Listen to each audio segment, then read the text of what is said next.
Thank you so much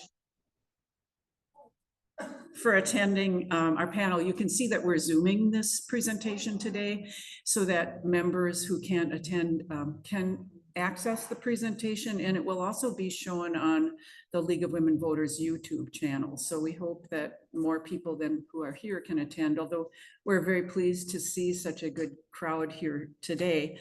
I have just a few starting comments.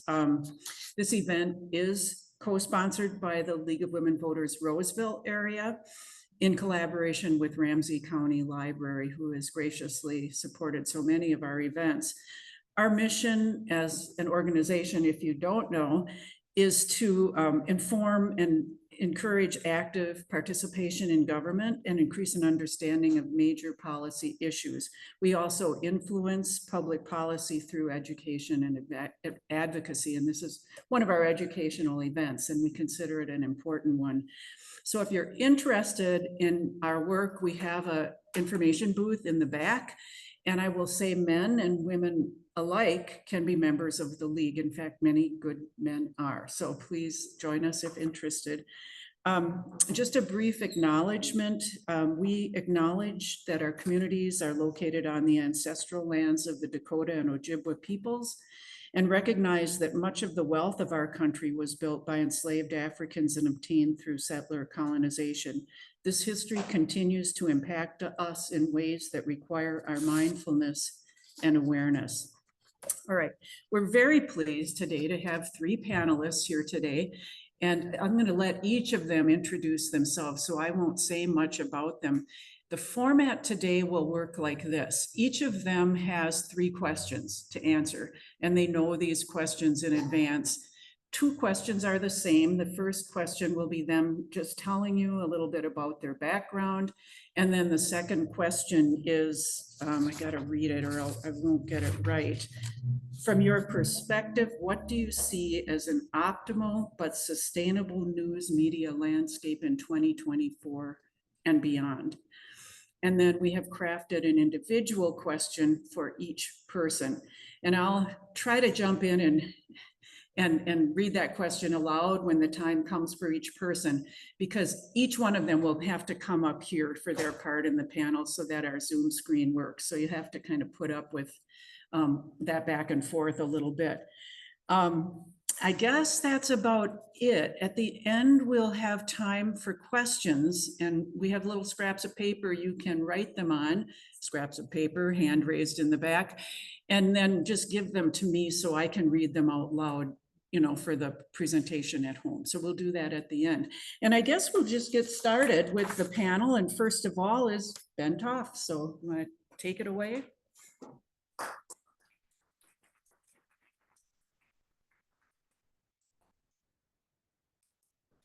Slides. Yes.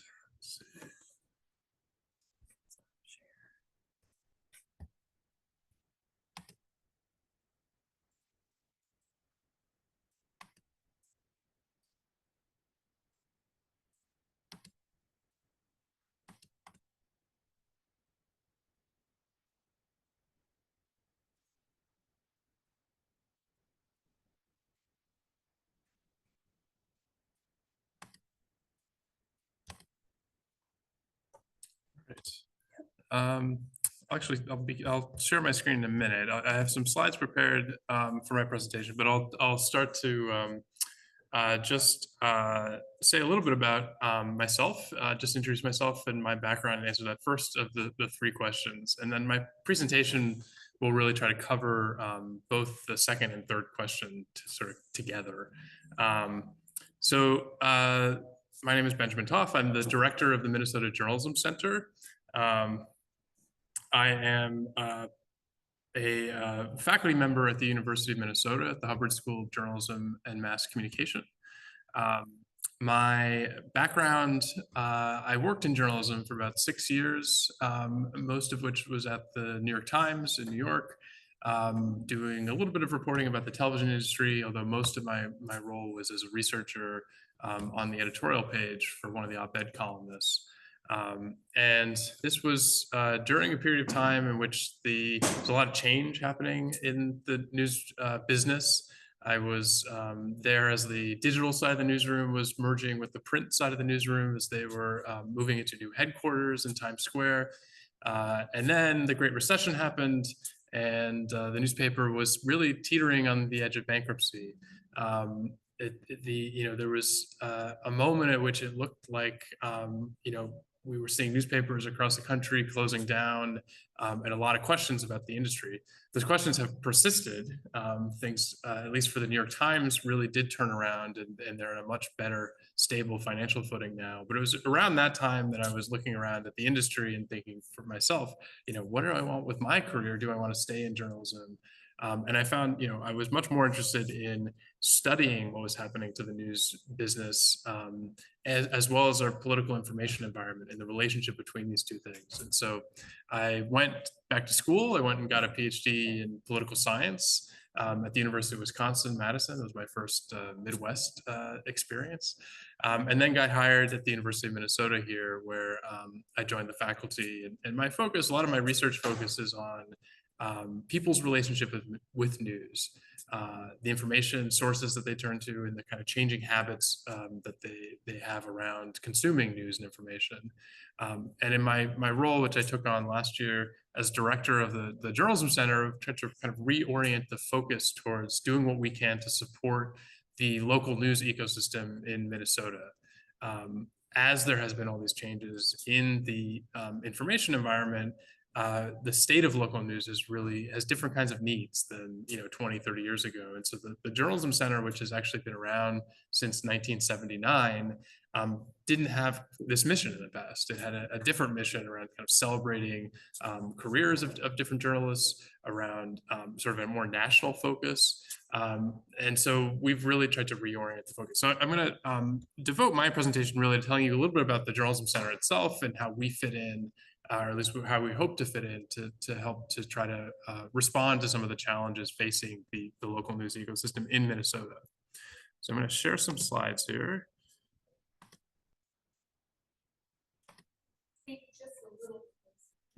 Sure, yes, I will do my best to get closer to the mic. Okay, let me...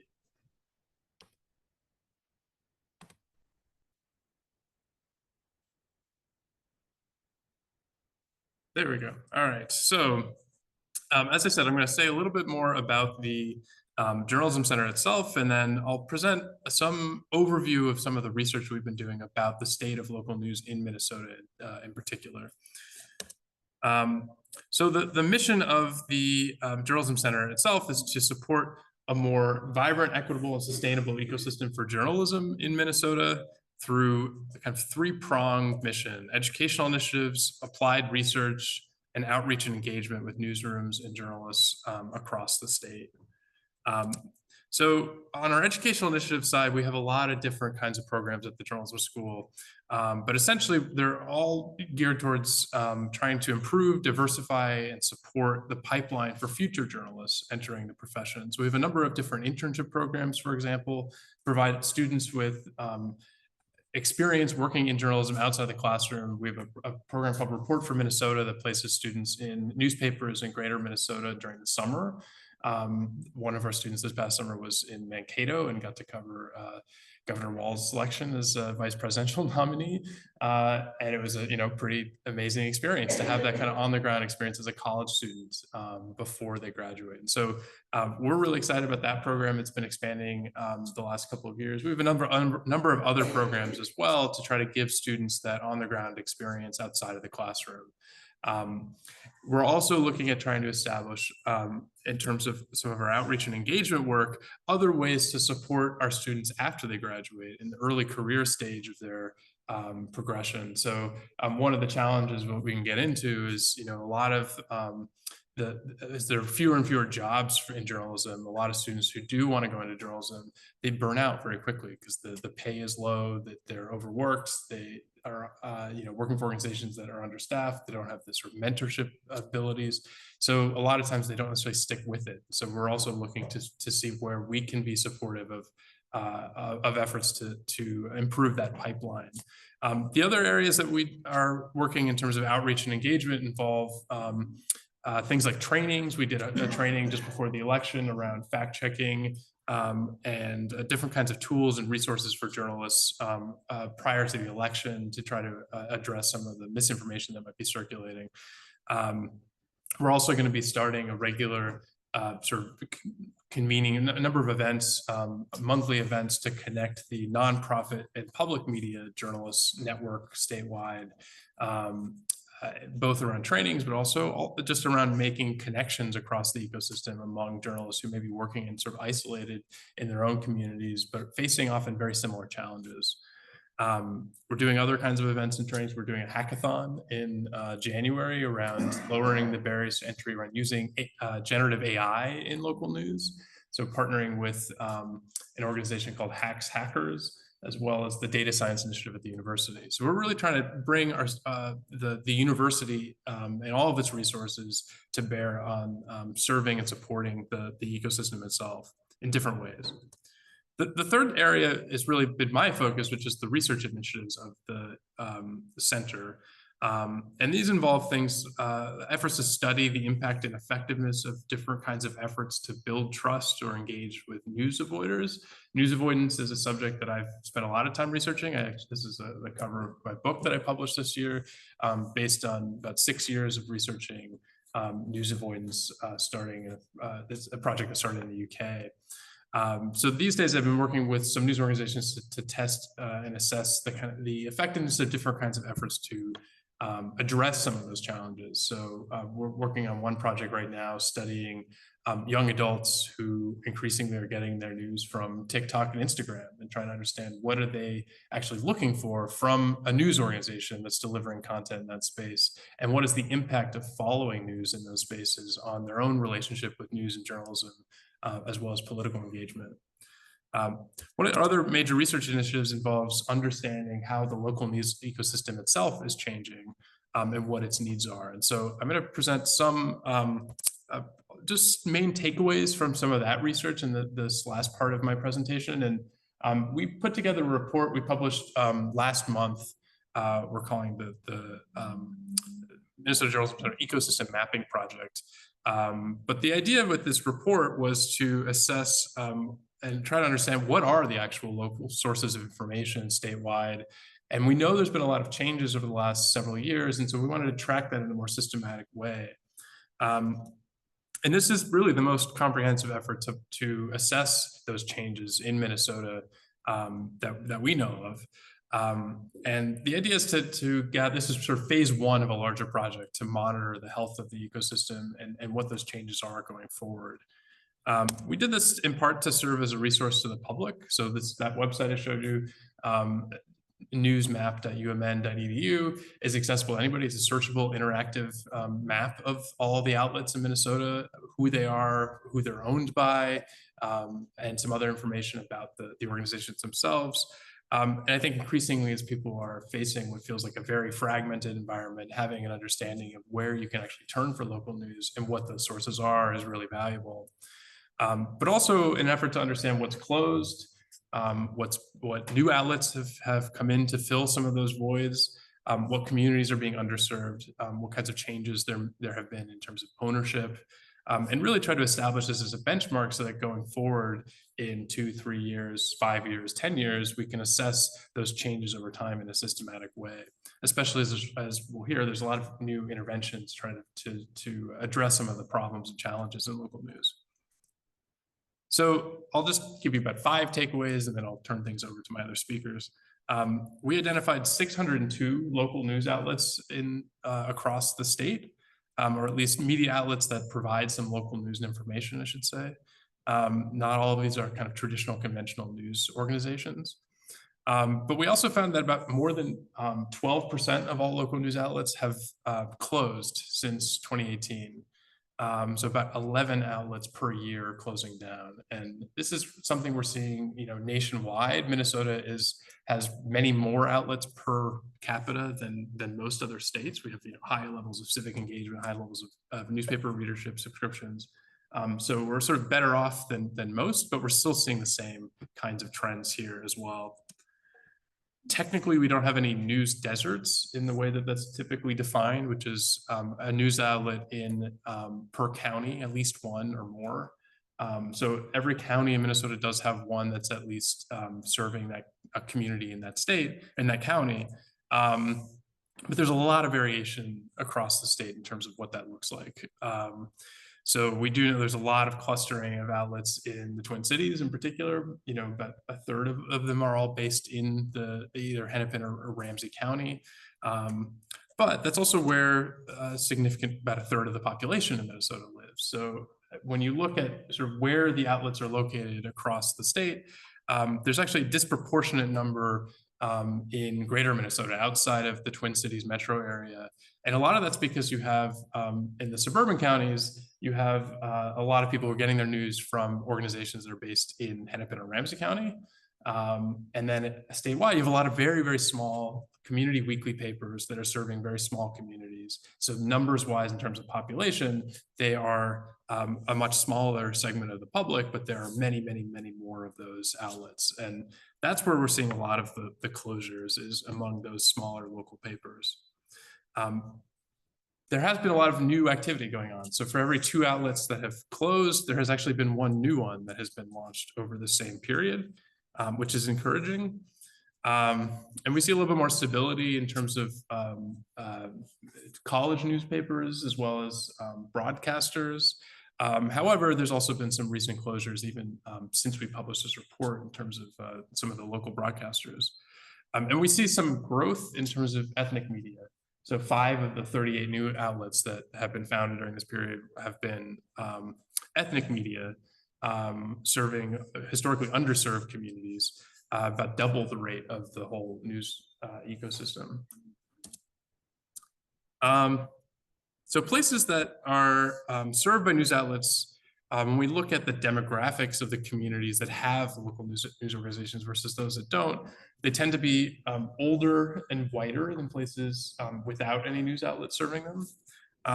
But they also tend to be somewhat less educated and less wealthy in terms of levels of percentage with college degrees or per capita household income. And this reflects that breakdown I was showing you geographically a moment ago. So where we have a lot of outlets in rural parts of the state where you have both less racial ethnic diversity, you have older populations, you also have lower socioeconomic levels, so fewer people who are college educated and less wealthy on average. We also found a significant link between changes in ownership and closures. So among that 11% of the outlets statewide where we saw closures, there were a change in ownership among a large percentage of them. So with nearly 30% of those that experienced a change in ownership within the years that followed ended up closing. And a lot of that has to do with ownership, which I'll get to in the 5th point. You have a lot of these smaller outlets that have been bought up by larger conglomerates and chains, and then often out of cost cutting, those outlets get closed down.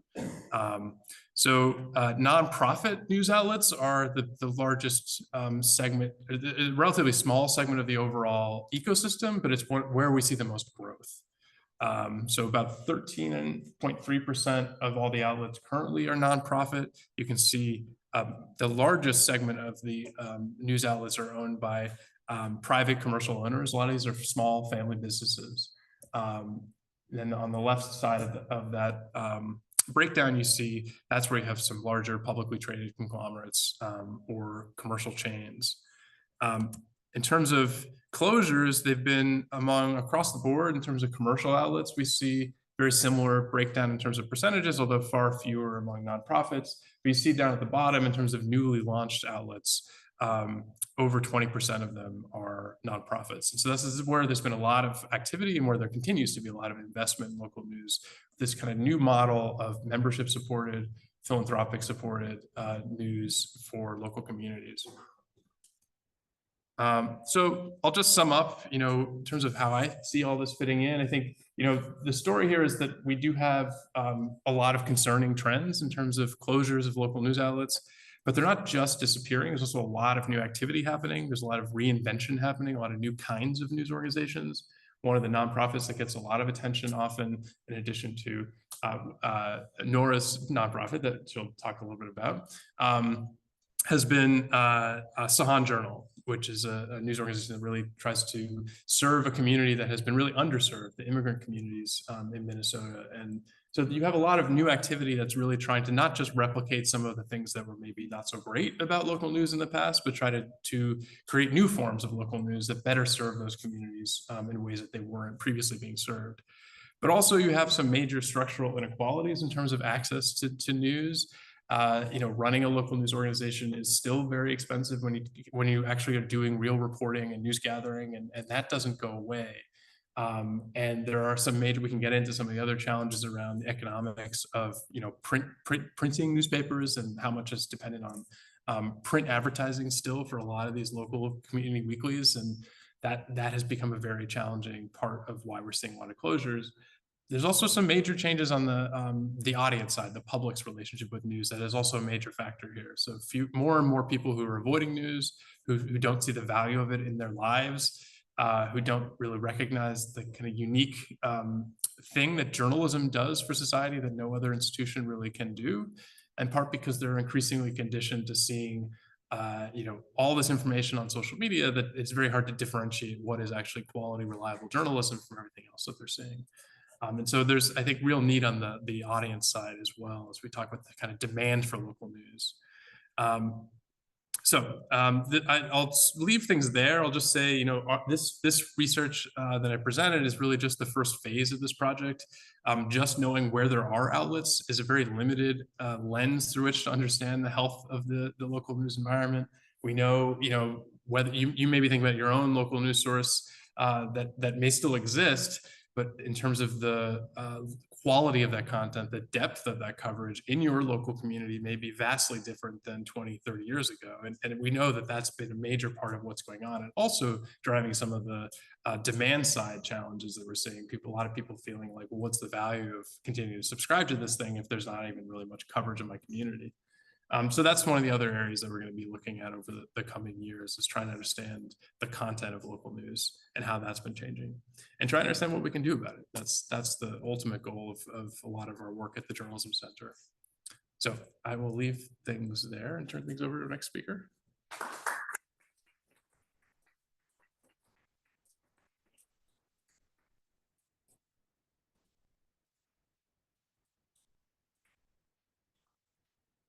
Thanks, Ben. Our next speaker is Nora Hertel, and in addition to sort of giving us her background and perspective on what she sees as the future of news, she is going to address some of the things mentioned by our previous panelists and talk a little bit, I hope, about underserved areas of news. So Nora, welcome. All right, I'm gonna pull, oh, thank you. I'm gonna pull up my presentation here. Okay, so I gotta share. Can you hit presentation first before you share? Sure. Yeah. Presentation. Yeah, slideshow. Except I can't. Yeah, and then you can exit full screen. Yep. Sorry. Okay, go down. Here we go. Share.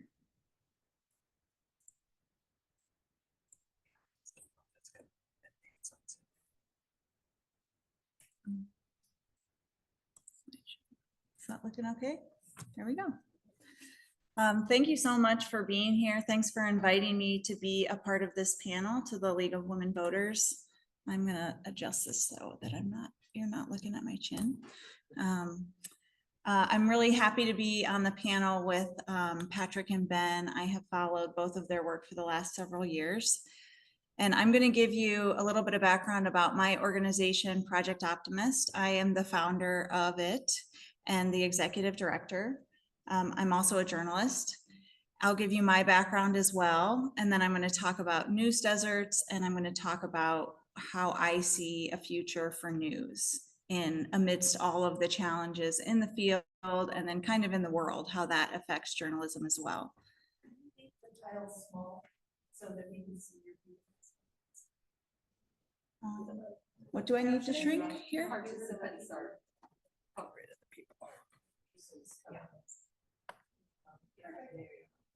You bet.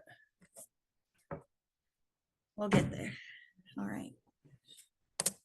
Okay, so I'm going to tell you a little bit about Project Optimist and what is different about us compared to a traditional newspaper. We are focused on news, specifically solutions and explanatory news. We incorporate art very intentionally, and we host community events, mostly conversations, dialogues that we facilitate. We are digital only. We are nonprofit. We are audience focused, and I'm going to go into some detail about why that's really important right now. And we are experts in solutions journalism. Solutions journalism is a practice of journalism.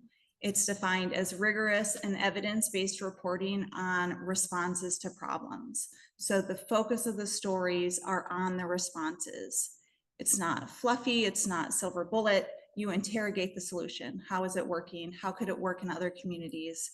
And that presents a different framing that keeps people engaged in a way that this hammering of problems has been putting people off of news.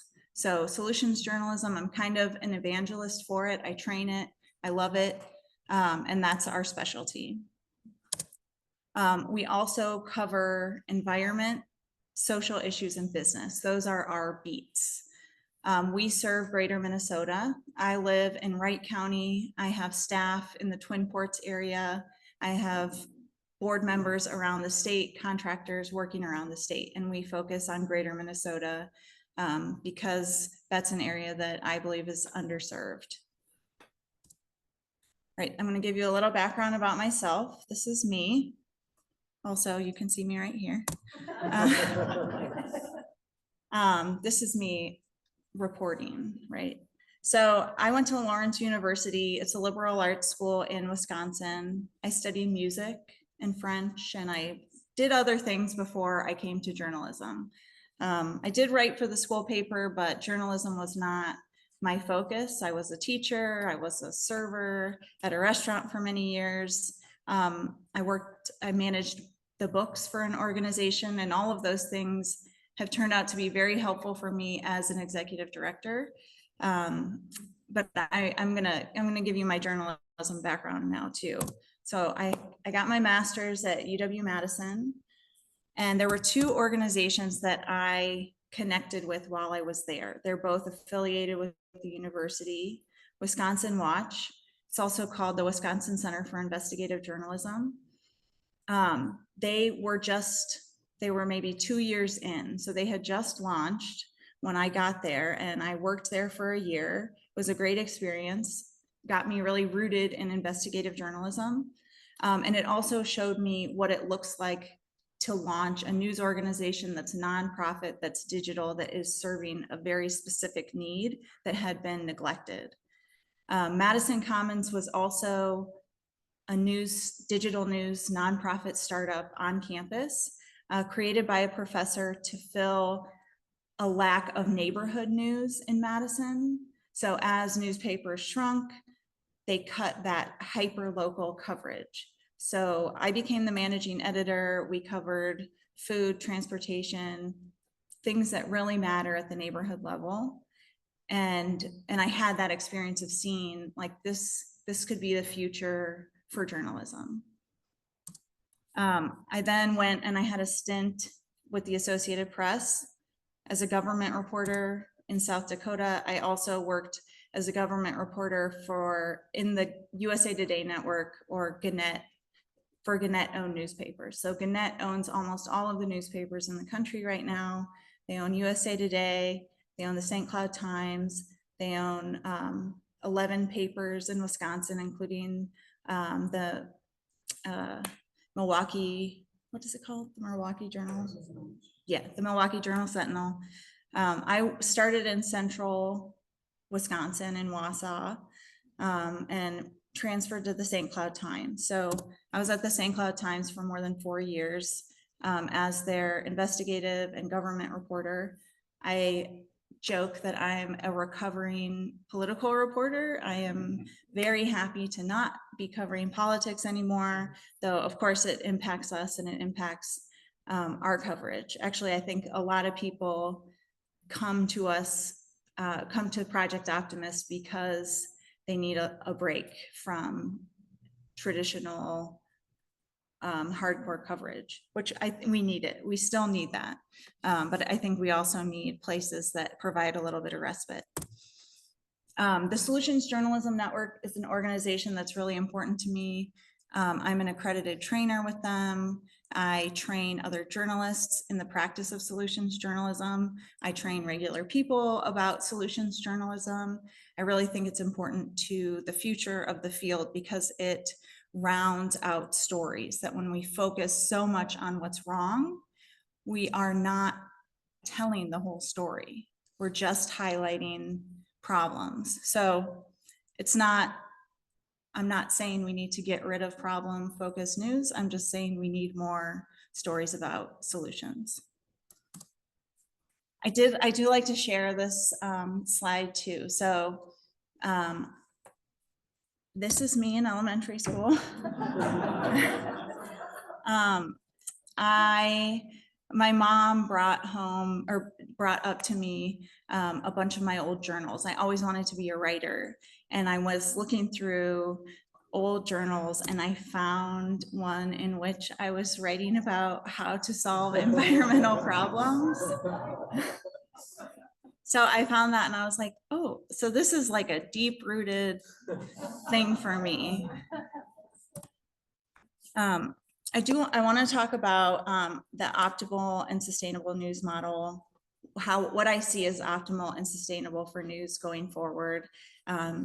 You all asked me to address this, and I think the puzzle, a puzzle like this, not put together, is really kind of where we are right now. We know a lot about what the problems are. We know a lot about what potential solutions are, but the field is shifting all the time.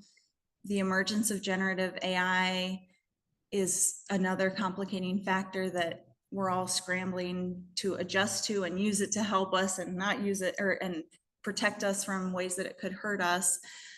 So there's this shifting sands all the time. And I think puzzle is a good image for that. The solution that I see, that I've really internalized and baked into the business model of Project Optimist, there's a few things that we have to consider. We have to consider who's going to pay for it.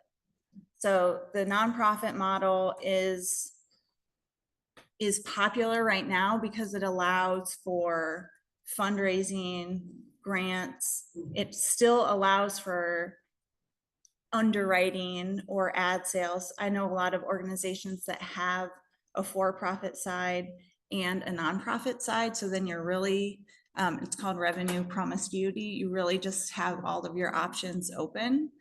But as Ben was starting to say, it's expensive. It's really expensive to produce real journalism. We fact check all of our original stories. It takes 2 hours, 2 people, line by line, and we try to pay people at least $30 an hour. So do the math, that's more than $100 just to put the bow on a story.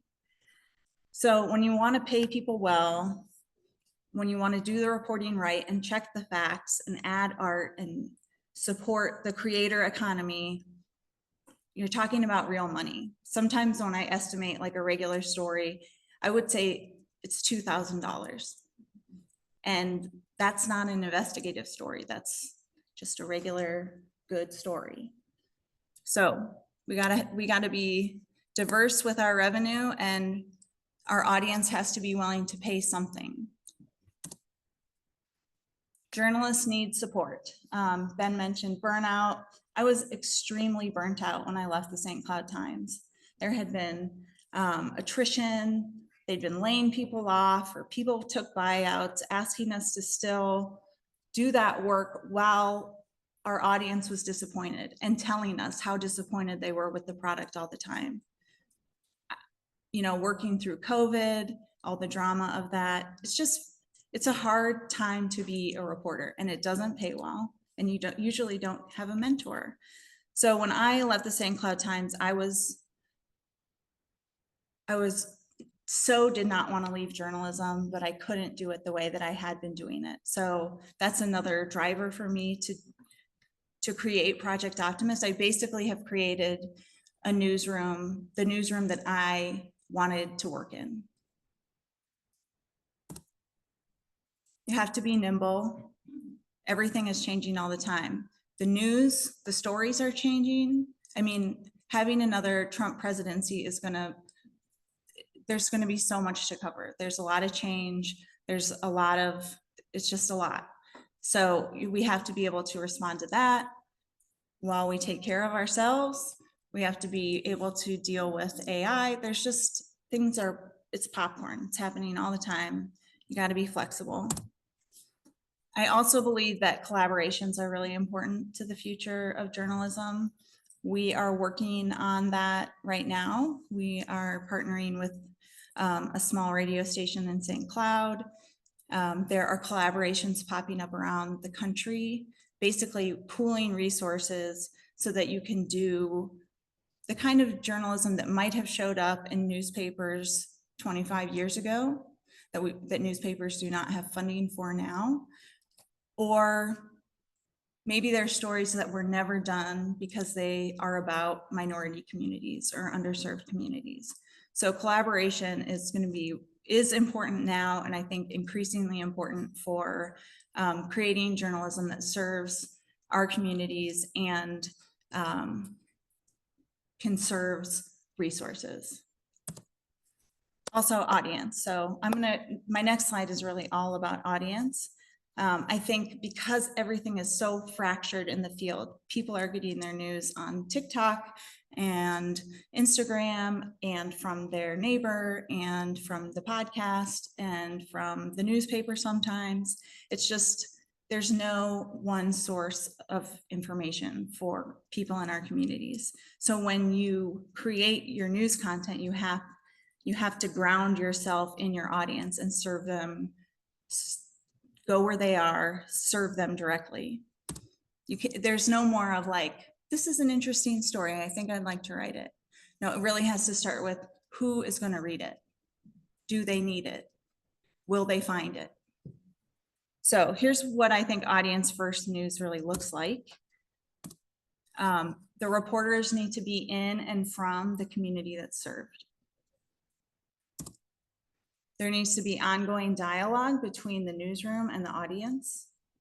And some of this is familiar. Some of this is like newspapers 25 years ago, where there were editors that took calls from people that lived there.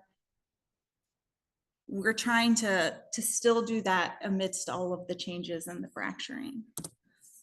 I think user experience is extremely important. That's kind of a term that's popular in the tech world and the startup world, where you're paying attention to how people are experiencing your content, usually online. Like, is it easy to find? Is it easy to read? Are there too many pop-ups covering the text? So people today, audiences today, have limited time. They're glued to their phones mostly, and saturated with bad news. So hence our focus on constructive and solution-focused stories. Again, this is not stories about rescuing ducks from the storm drain. I like those stories, but that's not what constructive news is. That's not what solution-focused news is. Solution-focused news is still rigorous journalism. Okay, I'm going to switch to news deserts. So what happens when a community becomes a news desert? You get increased polarization. So what happens when that happens is people look elsewhere for news. And oftentimes they go national. And national news tends to be more divisive. It tends to be more negative. A lot of times people are actually they're getting their news from sources that are not news sources. They are pundits, they are comedians. And I can appreciate how that's entertaining, but that also increases polarization. When you're making fun of people on part of the issue. So less local news means more polarization.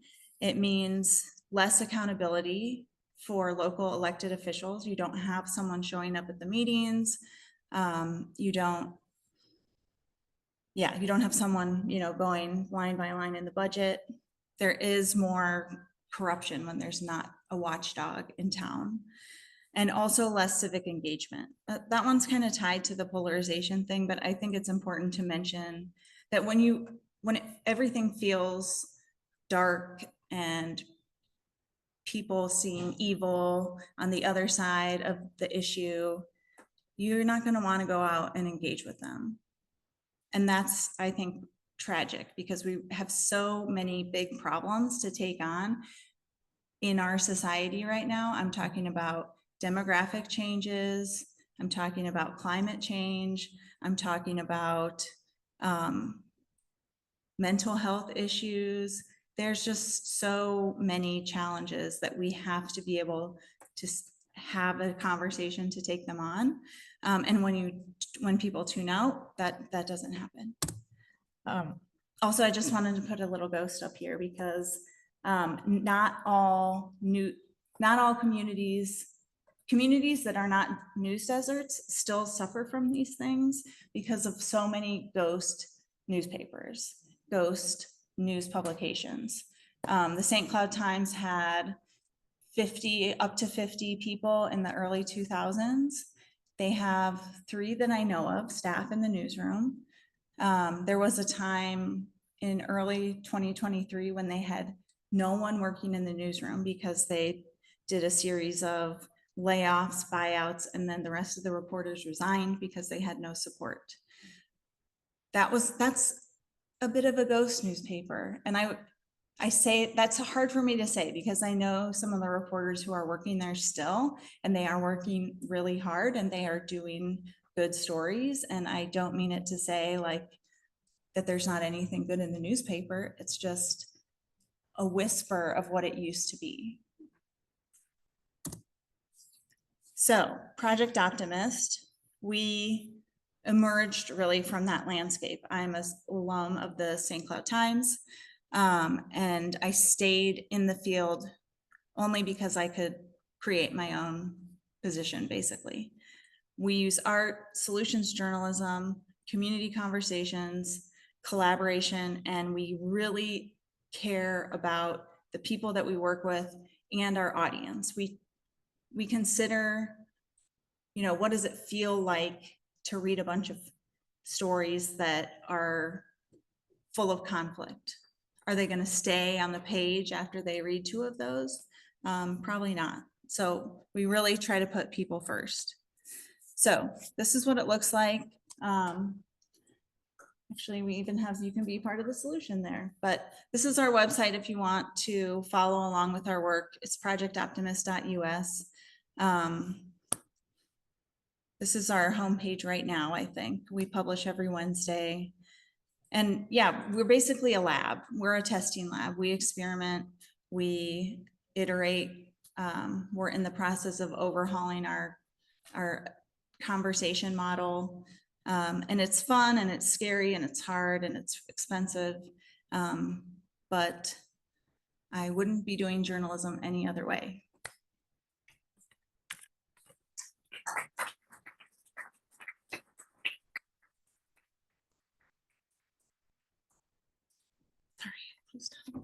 Thank you. Thank you so much, Nora. Our next speaker is not who you think it will be because Max Nastarak could not come today. He joked and said we got a bump up because in his place, we have his editor.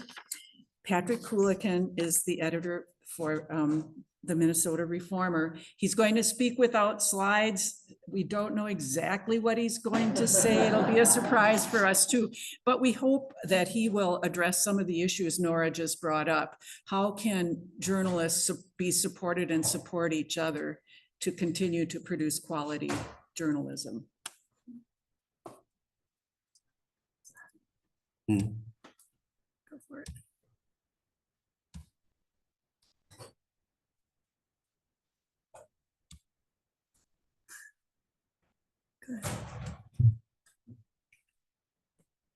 Hi, thanks for coming out. And I really want to thank the League of Women Voters and Professor Hoff and Nora, who do really important work. And I thought that was a great insights that they offered. So I'm the editor of something called Minnesota Reformer. Can I get a show of hands? Has anybody heard of us? Okay. Oh, all right. I love it. We're a small nonprofit, policy and politics focused, Minnesota politics and policy, digital only outlet. We're part of a national nonprofit called States Newsroom. And just a little bit about myself and how I wound up at Minnesota Reformer. I grew up in a big Irish Catholic family, and the news of the day was an important dinner time conversation. And sometimes the adults were lubricated with alcohol, and there was a lot of focus on, could you kind of hold your own in those conversations, and could you make a provocative argument and defend it? And so I think back to how I think important that was to my later career. And then I love hearing about Nora's background because it's unconventional, and I think we need more unconventional backgrounds coming into journalism. I think we are seeing that with all the flowering of new outlets. I didn't do the college newspaper, I've never taken a journalism class. Of course, my critics would say, yeah, no kidding. And I didn't do any of those internships. I studied, but again, I studied the so-called great books, and we would have these small seminars, and we were interrogating each other and the author and the professor. And I think that sense of intellectual ferment was important to my career. The way I started in journalism was I had my friend and I, he actually was a newspaper reporter at the time. This is in the summer of 1999. And we were at a jazz bar at very early morning on a Sunday in Chicago. And we decided we wanted to play some role in the 2000 presidential election. And I thought, well, what if we start a website?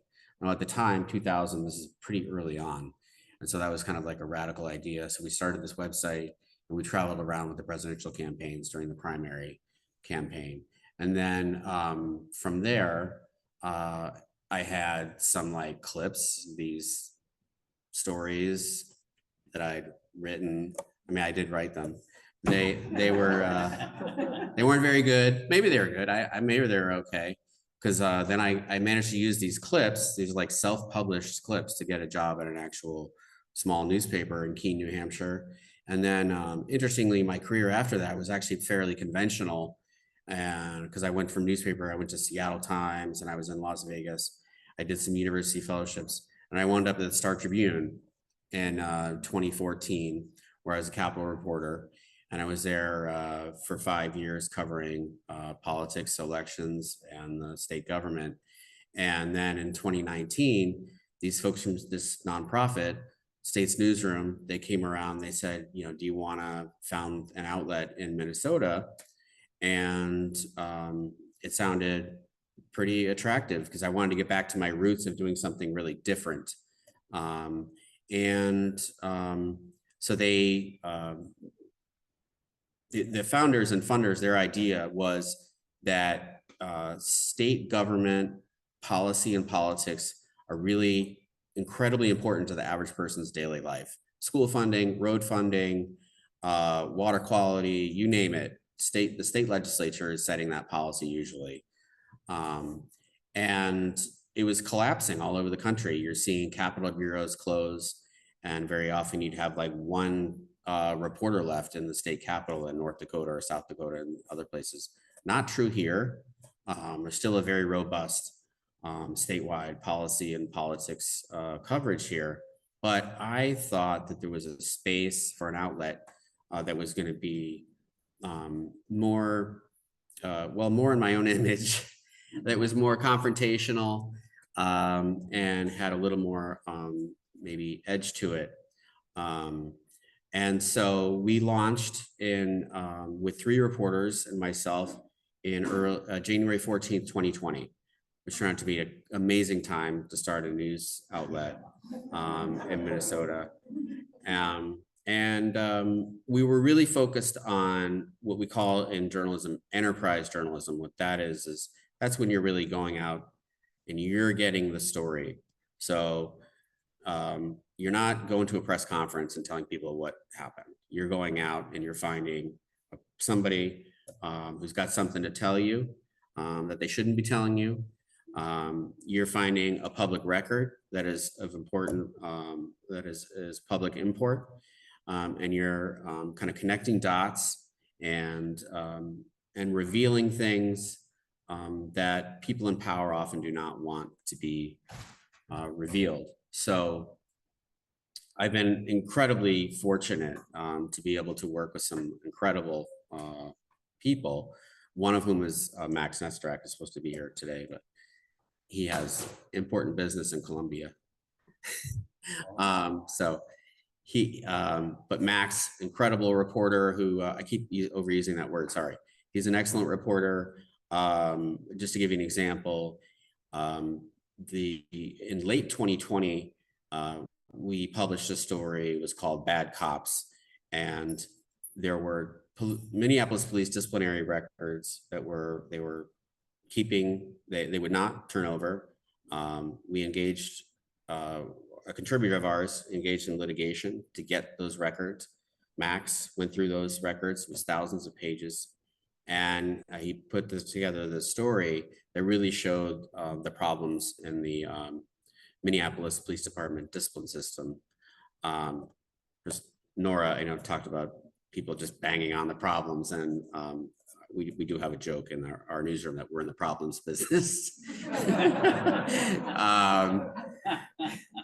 As she said, there's still a role for us.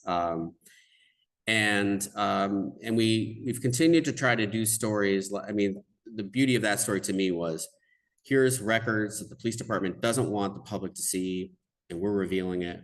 But we're also analyzing, where's the breakdown here? What went wrong?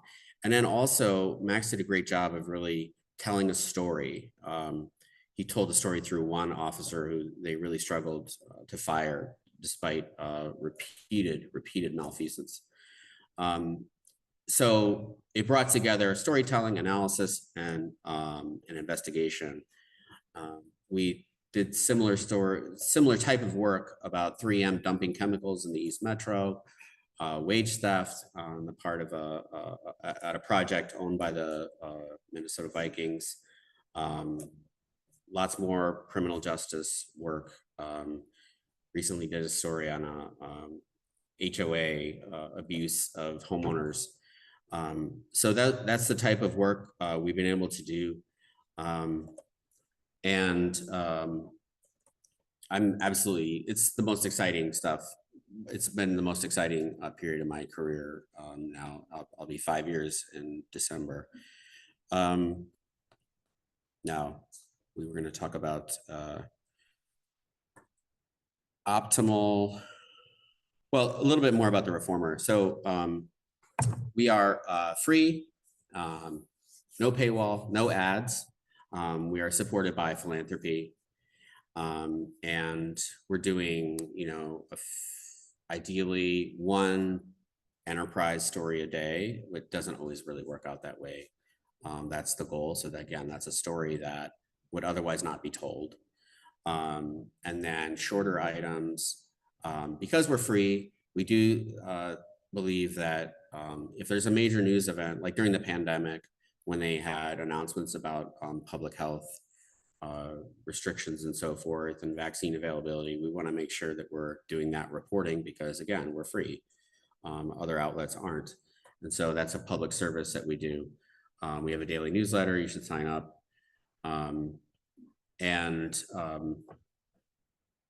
Sorry.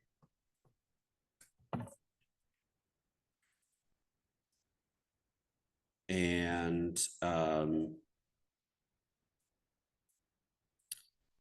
the way that we approach our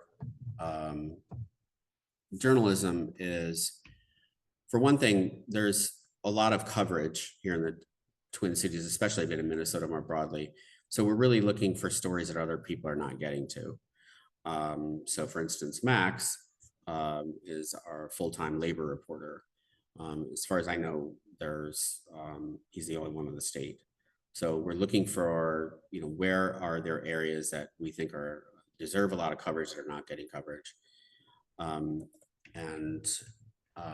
then the other thing is that we try to approach the work with the framework that most policy and politics, whether it's the school board or the legislature or the Department of Transportation, it's really about power. That's an important framework for us. Who has it? How is it being wielded? Who's benefiting and who's losing out because somebody has power? So that's a little bit about who we are. I hope you will sign up for our newsletter and share our work if you think it's good, and tell us when we're being terrible, because that's important too. So optimal and sustainable news media landscape in 2024. I mean, to some degree, I have to confess this, I feel like this is above my pay grade. I mean, on the one hand, I'm supposed to be helping to develop an important and sustainable local news outlet. On the other hand, the forces at work here are so vast and so complex that I feel like a lot of you probably really bewildered by what it is that we do in this moment. I mean, the best I can do is to sort of think about the history here and why we got to this point. So there was and Professor Hoff can speak more to this than I can, but there was this time that people thought was permanent and started longer ago than it did, when we had monopoly economics in newspapers. So cities had one or two newspapers, and they were able to make vast amounts of money, because if you wanted to sell your used truck, you had to advertise with them, and they would charge you an astronomical sum to put a little ad in their paper. Or if you were the local telephone company or department store, you were going to advertise in the newspaper. All that went away, but at the time, that allowed for these vast profit margins, which funded that very expensive news gathering that we talk about. I mean, the St. Louis Post-Dispatch had foreign bureaus, and these regional papers like this for sending people to war zones and this kind of thing. And you had a good culture, for the most part, of separation between the business and the news side, the commercial side, I should say, making money, and the journalism side. It was very ingrained in the culture of these institutions. There was probably, I think, a lot of noblesse oblige involved. And so you had a robust journalism atmosphere that coincided with this monopoly economics. All that went away. The internet crushed it all, probably for better, but for better or worse in some cases. And so that's why we're seeing this collapse all over the country. If you're wondering about locally, the Star Tribune is actually in far better shape than just about any paper of its size. And of course has a billionaire owner who seems committed to it, as at least in part, as a civic asset. So we are lucky to be here, to have that here in the Twin Cities. Other metros of our size, the Gannett has often, and other large chains have destroyed papers of that size, and it's been a huge civic loss for those communities. And I think that it should force us to rethink whether or not that the news is really too important to leave to the profit motive. And I will say that I feel completely liberated now being a nonprofit news, because if you're not going to make money off those print ads or the classified advertising, well, how are you going to make money? And you know, if you're the Wall Street Journal, the New York Times, I mean, it's pretty obvious. There's a huge market for what they're doing, and they're reaping the benefits. But you know, how does the Star Tribune recapture that revenue loss to print ads and classified ads? And I think it's an open question, and they seem to be aggressively pursuing lots of different options. Some of them better than others, in my view. But I think the flowering of nonprofit news is a great development. I'm certainly happy it's happened. Some of the things that I think that we need, I think we need variety. And so I'm happy to see a lot of these new outlets are serving distinct audiences. They're serving distinct mission, like whether it's Solutions or Sahan. I'm not exactly sure what where we fit in there, continuing to hammer on those problems. That's our niche, I guess. You know, if I may be a little bit contrarian here, I think the competition is good. I was actually at, Nora was at on a panel like this summer, as I recall, and Jean Taylor is part of the Taylor family, which owns the Star Tribune, but she's the CEO of NPR, which to my mind is a little problematic already off the bat. She said something to the effect of, well, we need to stop thinking of ourselves as competitors and thinking of ourselves as collaborators. And I mean, it seemed to me there might be some antitrust issues in that statement, but I do think that that competition is a good thing, and it makes us better. And I think that we have made since we came on the scene, I suspect, at least in some areas, we forced others to up their game, and they've done the same with us. And I think that's a good thing. Now, that all needs to be done in an environment of intellectual rigor and honesty. I think one of the things that we can all do to support each other is just to be good at what we do. We all sort of need to raise our game and just be very good at what is essentially a pretty basic skill set here, is gathering facts and analyzing them and making them understandable for people. Other than that, I don't know what else I can do personally. I think we should welcome, along with the competition, we should welcome different viewpoints. I think people, there was some mythology around on the right that there was that media was all monolithic and you were getting all the same liberal viewpoints all the time. Some of that was manufactured, but some of it was out. Honestly, it was true. And so I think that I would welcome more ideological conservative media, as long as it's based in intellectual rigor and honesty. I think that would be healthy and provide credibility in the aggregate, potentially. Unfortunately, I don't think that's what we have at the moment. So, what else? Again, I want to thank everyone for being here, and thank my co-panelists too.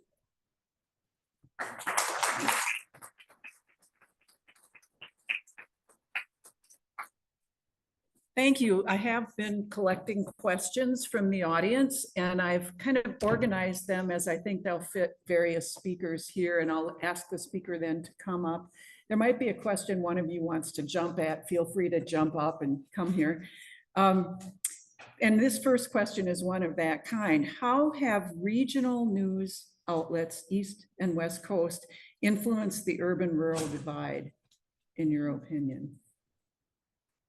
If there's anyone who wants to.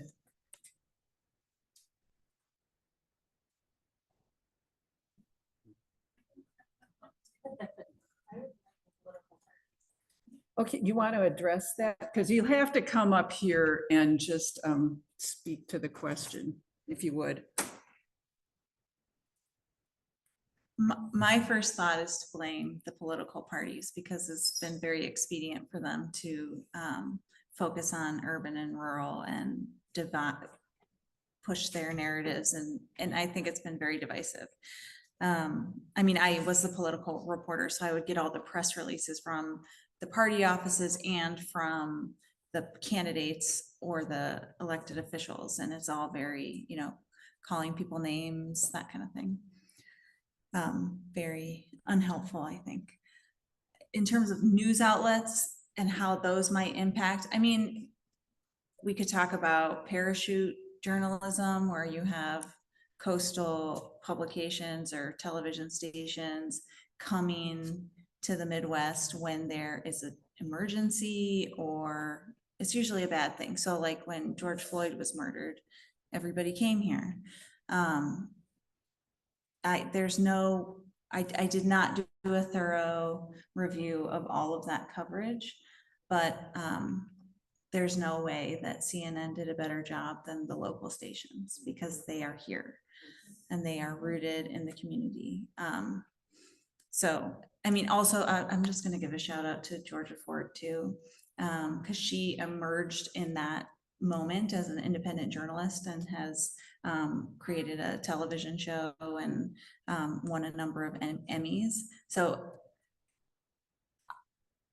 we all should be looking for local news because it's going to be much more grounded in the reality that we live because those people are here too. Nora, will you stay here? This is Sure. a question for you. How much do you charge your readership? And how do you incorporate art? We do not charge. I believe that our information should be available to everybody. We beg for money. We ask nicely for donations. We don't have a membership program, but we ask people to give, and we ask over and over again. And some people get annoyed, but we can't, you know, we can't do the work without, I think people need to be giving within their capacity, which is usually more than it would cost for a subscription or a membership. In terms of art, we do have art features, which I think of as like a palette cleanser. We integrate art if we don't have a good photo or we can't get a good photo. We pay artists to do illustrations. Yeah, I just think that's part of aesthetic, having a nice experience on the page. The next question is one, I think. Yeah, I can say something. Okay, go ahead. The urban rural. So I was thinking about the urban-rural divide question, and I agree. I think a lot more of it is driven by some of the larger political trends that are happening. But you know, I think if you look at the history of some of these larger regional papers, the Star Tribune being one of them, but you know, you can look across the country at this very similar kinds of trends where in the period of time that Patrick was talking about, when newspapers were printing money and they were hugely profitable, it also corresponded to a period in which most of those business models shifted towards serving and catering to wealthy suburbanites. And so they actually weren't even covering the urban core of their communities very well at all. But they were increasingly covering an upscale suburban audience who were the main subscribers. And many of these papers, to the extent that they've held on to print subscriptions, it's still largely that audience more than anybody else. And what that I think has, one of the consequences of that in terms of the focus of the coverage and the kinds of stories that are getting written about and in the ways in which they're framed for that audience had a lot of dynamics that I think have shaped people's perceptions of who that news is for, and its value to them. And so I think you do see both in terms of people within cities who have had a lot of frustrations about what local news has looked like over the years, but also I think in rural areas where they increasingly felt like this didn't speak to their communities or the challenges that they were facing, or even sort of felt relevant to them or connected to them. And that happened at the same time in which you had a lot of smaller local community weeklies in the rural communities that were also going away. And I think what you saw during that period is only sort of accelerated since has been a movement towards consuming rather than local news, turning to Facebook, turning to talk radio, turning to cable news to be the source of information that people turn to, which is, largely, as Nora was saying, more partisan, more focused on national politics, and less connected to the local issues that that are really meaningful in people's lives, but that are often not the subject of that coverage. Ben, stay here. Sure. I think this is another question for Ben. You mentioned numbers in avoiding the news. Could you elaborate on this, the types of demographics perhaps, or who is avoiding the news? Sure. I can absolutely speak to that. So, there's different forms of news avoidance. We talk about two, what we call selective news avoidance or consistent news avoidance in our book. We have better numbers on the selective news avoidance because this is when you just ask people in surveys, how often do you find yourself actively avoiding news? And it's about 40% of people in the US say that they are often or sometimes actively avoiding news. And that's a percentage that has been growing over the last decade or so. It's not just in the US, it's been growing around the world. In some countries like in Brazil or in the UK, that percentage has actually doubled over that period of time. So it's a very large percentage. The consistent news avoider population, this is people who consume almost no news whatsoever, is a smaller percentage. It's about 7 or 8% of the US. There's some reason to think that that's also been increasing as well, in part as my other speakers were talking about, the sort of sense that people have about how overwhelming the information environment is, how filled with doom and gloom and negativity it is, and just the increasing I think frustration that a lot of people have about the information environment. It tends to be both populations, although they're kind of different, there's a lot of overlap between them. There's a lot of similarities in terms of who's avoiding the news. It does tend to be people who are younger. It tends to be people who slightly higher rates among women than men. It also tends to be people who are less likely to have college degrees, so less formal schooling. So there's a socioeconomic dynamic to it as well. People who tend to be consuming more information on social media is another factor of it. There's a political divide to it in the US. It's much more common among people on the right than on the left. But that's not something we see in other parts of the world.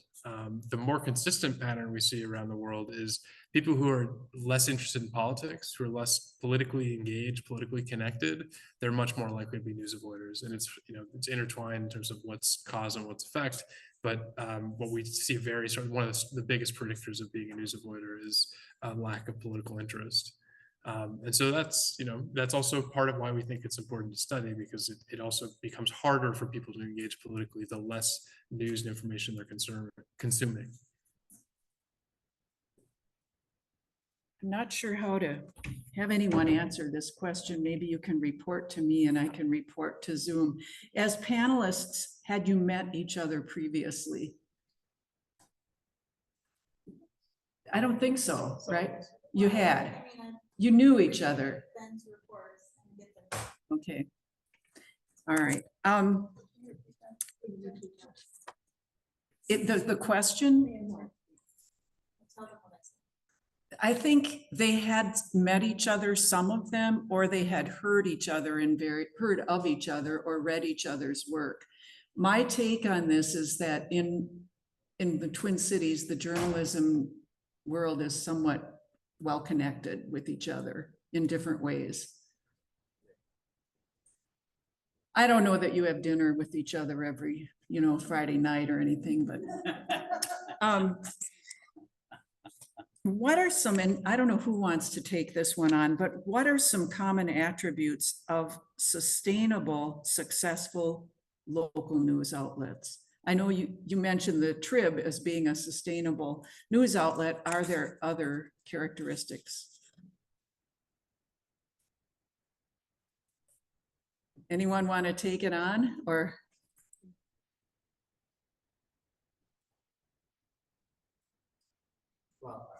Okay.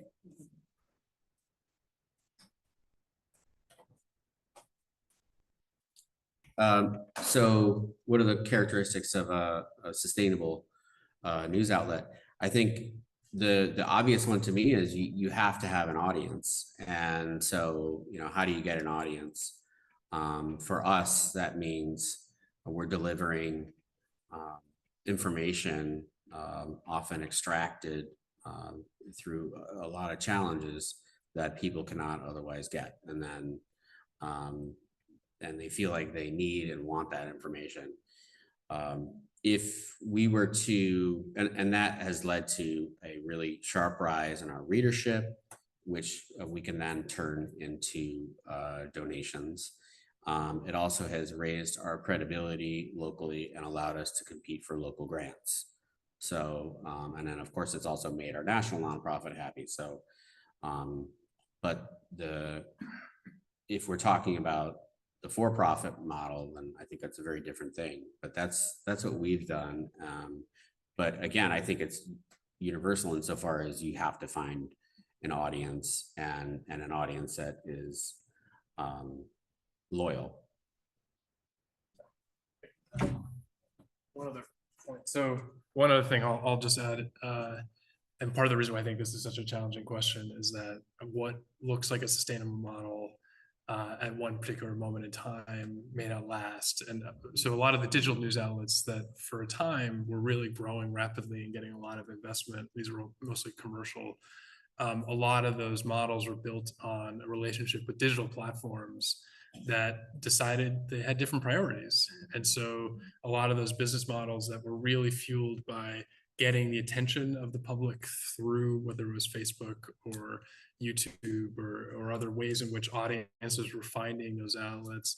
As the platforms changed the way that they were oriented, those organizations really struggled. BuzzFeed, I think, is a good example of that, a news organization that had a huge audience. And then as the platforms kind of changed their focus, it's been really detrimental to their ability to hold on to that audience. And I think so to Patrick's point, it has to sort of start with the strong loyal connection among the audience itself that isn't necessarily intermediated by those other companies. That's a major part of it. I think for commercial news outlets that depend primarily on advertising revenue, a lot of it depends on their relationship with the small businesses in their community who are advertising in that organization, who increasingly have been turning elsewhere to advertise their business and not necessarily the local newspaper. And that's been a huge problem for those outlets to be able to survive. And so, you know, it does depend on the model of the organization, what's sustainable, but it does also depend on these other major companies that increasingly play such an important role in the sort of attention that people have day to day. We have two more questions. I'm going to save the best one for last. The second best last question is how do journalists deal with the lack of consensus on what constitutes facts or truth? Anyone?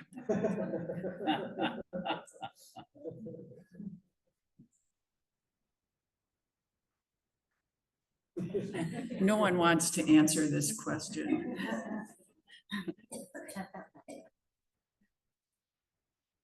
This is really hard. I just made a joke up there that we deal with it with whiskey. I mean, it's really hard. You cannot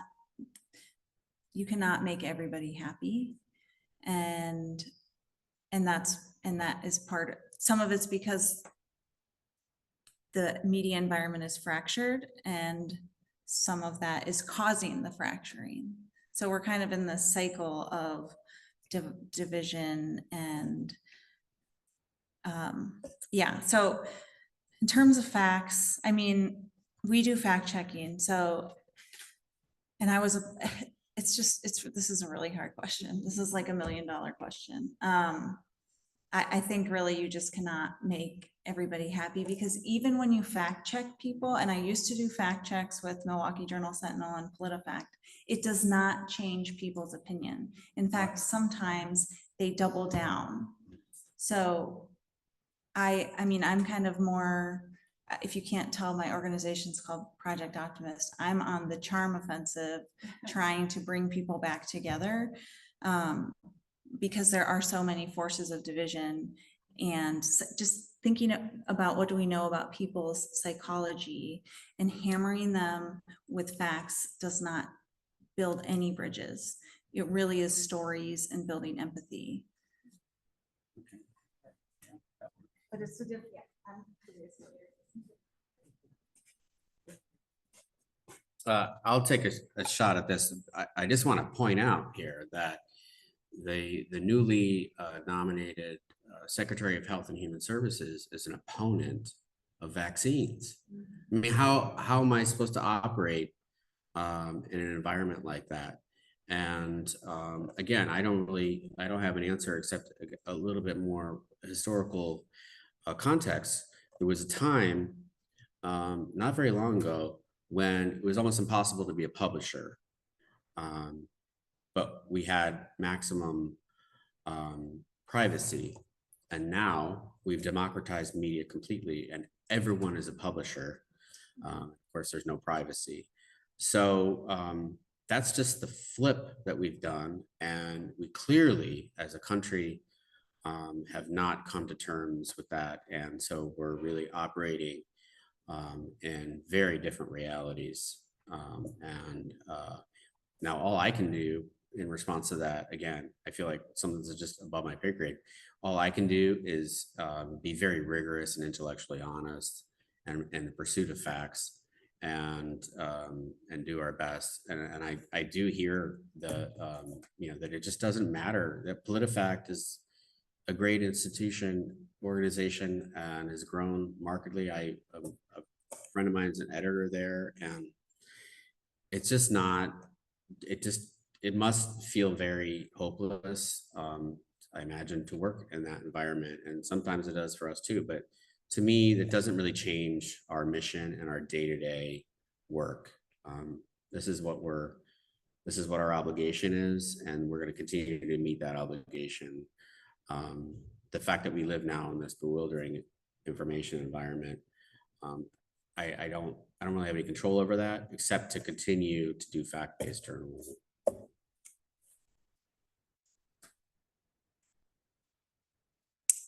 Thank you. The last question is one that I think I can answer myself, and I promise I didn't put anyone up to this, but here's the question. Many of us miss our local paper, the Roseville Review, that folded a few years ago. What suggestions would you have for folks that would like to resurrect some form of a Roseville area news outlet? I can report to you that it is already being done.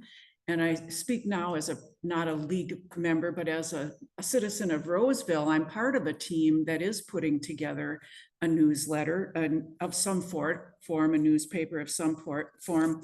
And we call ourselves, I just happen to have these, the Roseville Reporter. I have some handouts.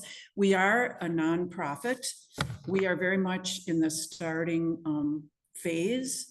And we have a variety of members from around the community working with us. Some are here today. And at the end of the talk, I have our post office box and our mailing address up in case anyone wants to help us begin with our next phase, which is fundraising. So I'll be here. Don, you want to raise your hand?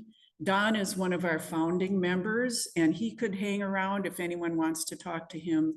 You know, that would be fine. So thank you for that question, whoever sent it. I think that wraps up our talk today, and I want to say a few final words. We have another event upcoming. I'm not sure if I can call it up to the screen here, but what's the date of that, Rita? January 12th.